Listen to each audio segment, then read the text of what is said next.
अस्सलाम वालेकुम everyone. Exercise number 1.1 class 9 के हम स्टार्ट करने जा रहे हैं। Identify the following number as rational and irrational number in write each one in separate column.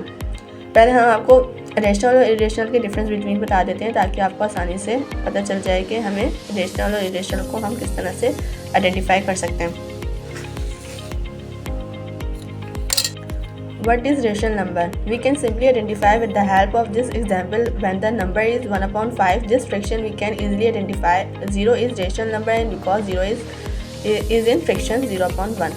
सबसे पहले मैं बता देती हूँ कि रेशनल क्या होता है। जो हमारे पास सिंपल वे के अंदर दिया जाए, जैसे कि 1/5, 2/5 इस फ्रैक्शन के अंदर दिया जाए विदाउट अंडर रूट, इस तरह, और कोई भी पाई या कांस्टेंट के अलावा दिया जाए तो इस तरह हमें पता चल जाएगा कि वो हमारे पास रेशनल नंबर के अंदर आते हैं। इसके अलावा ज़ीरो हमारे पास रेशनल नंबर में क्यों आता है? क्योंकि जब हम ज़ीरो को 1 से डिवाइड करते हैं तो हमारे पास आंसर क्या आता है? ज़ीरो। इसी वजह से हमारे पास ज़ीरो जो होता है वो कंसीडर होता है रेशनल नंबर के अंदर। अब हम इरेशनल के बारे में पढ़ते हैं कि इरेशनल किस तरह हम डिफाइन कर सकते हैं। What is irrational number? We can simply identify with the help of this example when the number is in position।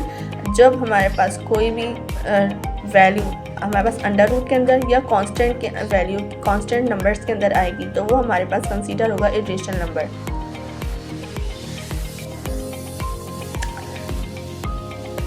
जिस तरह से आपको पीछे मैंने बताया रेशनल और इरेशनल के बारे में कि अगर हमारे पास सिंपल फॉर्म में दिया जाएगा अपाउंट की वैल्यू तो वो हमारे पास रेशनल नंबर में होगी, और अगर अंडर रूट के अंदर दिया जाएगा, भले वो अंडर रूट ऊपर हो या नीचे वाली वैल्यू के अंदर अंडर रूट हो, तो वो हमारे पास इरेशनल नंबर कंसीडर होंगे। इस तरीके से ये भी हमारे पास इरेशनल नंबर होगा क्योंकि इसके नीचे अंडर रूट दिया हुआ है और ये वाली वैल्यू हमारे पास सिंपल वे में दी हुई है तो हमारे पास रेशनल नंबर कंसीडर होगा।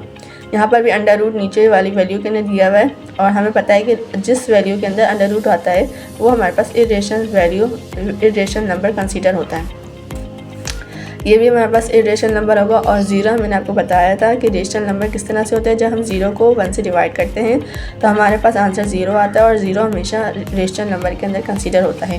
पाई हमारे एनी कांस्टेंट वैल्यू पाई हो या ई रोलर हो तो वो हमारे पास इरेशनल वैल्यू के अंदर कंसीडर होता है।